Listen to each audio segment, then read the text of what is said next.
question 1, we have to use the definition of the derivative. So definition of the derivative f prime x, we have two different ways to write down the definition. It's a limit of t approaching x, ft minus fx over t minus x. Or you can also write it as the limit of h is approaching 0 at x plus h minus fx over h. Right. So you can use either of this to solve problem 1. Problem 1a, the derivative of 179 fx. Okay. So this, we call it a function gx. So it's just what's the derivative of, right? It's just what's the derivative of gx. So we can, let's use this. Okay, it's a limit of t approaching x, gt minus gx, right, over t minus x. So what is gt? gt is, right, 179 ft. Right. What is gx? Gx is 179 fx, right, over t minus x. Right. For this constant, we can throw it out of the limit. Right. So it's 179 limit t approaching x, ft minus fx over t minus x. Right. And what is this? This is exactly the definition of f prime x. Right. So this is exactly the definition of f prime x. So this is 179 f prime x. Okay. Part B. What is the derivative of square root of fx? So again, square root of fx is called your gx now, right? So this whole function is called your gx. So it's the derivative of gx, which you can use the definition limit t is approaching x, gt minus gx over t minus x. Okay. And what is gt? gt is this part, right? Square root of ft. So it's square root of ft minus square root gx. Gx is square root of fx, right? Square root of fx over t minus x. Limit. Okay. Then how do we solve it? If here we remove the square root, right? This is the definition of f prime x minus, right? This is the definition of f prime x, right? So how to remove the square root? We can multiply the conjugate of the top. Can multiply the conjugate of the top.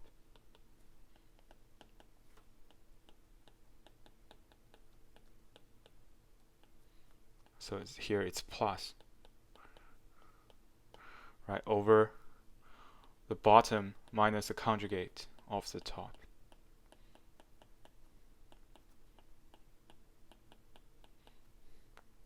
Right, then now what is this top side? It's a plus b times a minus b. It is a squared minus b squared, right?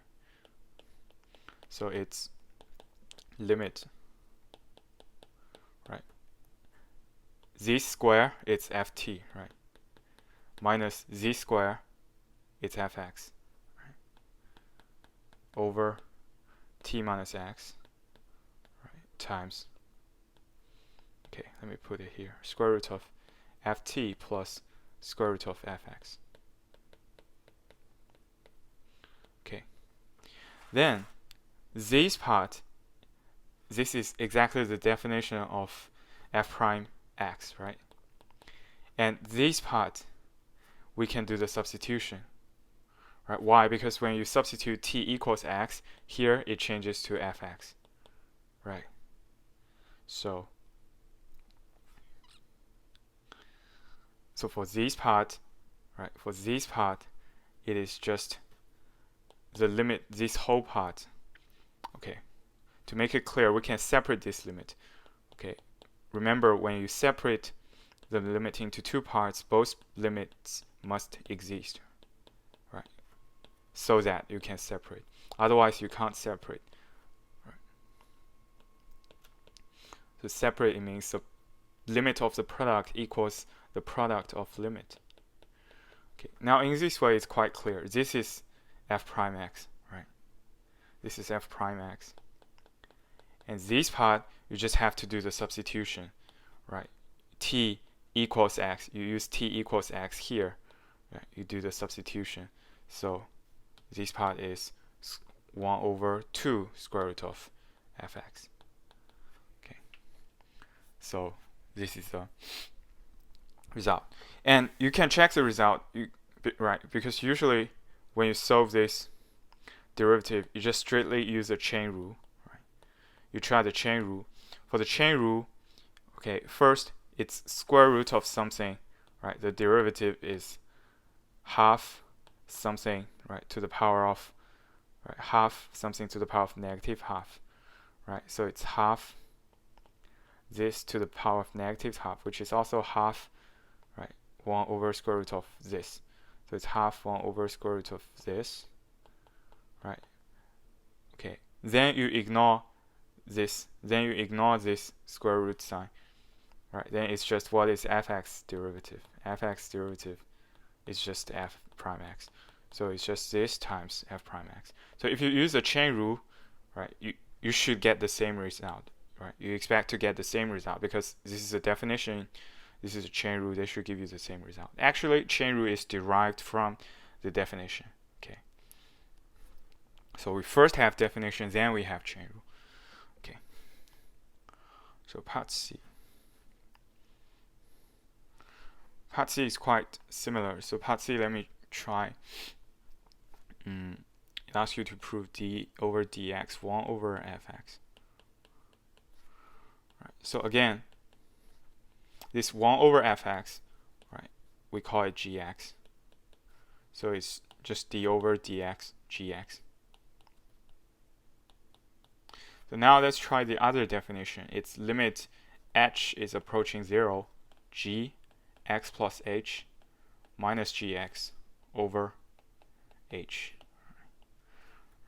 So gx plus h, it's 1 over f x plus h, right? Gx plus h, you just sub x plus h here, right? You get 1 over x plus h minus gx, it's 1 over fx, right, over h. Okay, sorry, forgot the limit. Okay, so now you can calculate these two fractions results, right? You can calculate the difference. It is 1 over, it is fx, right, minus fx plus h over fx times fx plus h, right? And in the bottom you have an h, so times h, limit. Okay, so now this part looks like the definition of f prime x, right? This part looks like the definition of f prime x, but this should be before the negative sign, this should be after the negative sign, right?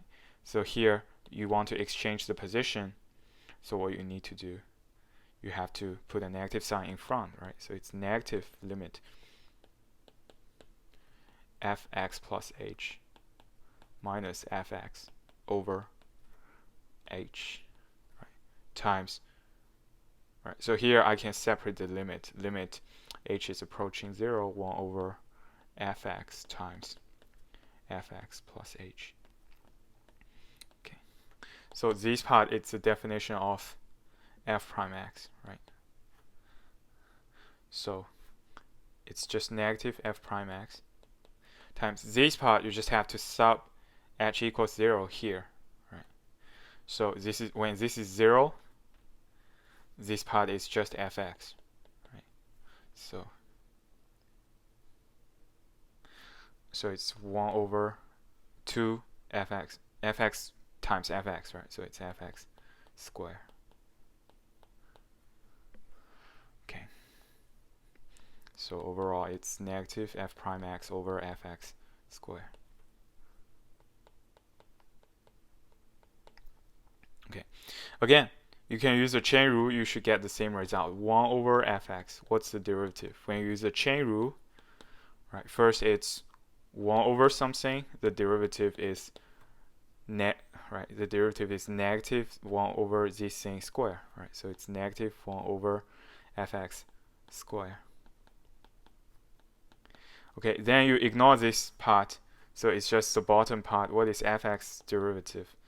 What's fx derivative? It's just f prime x, right? So then you multiply them. It is a result. Okay, so the chain rule's result is same as the definition, the result derived from the definition. Right. Okay, so that's for problem 1.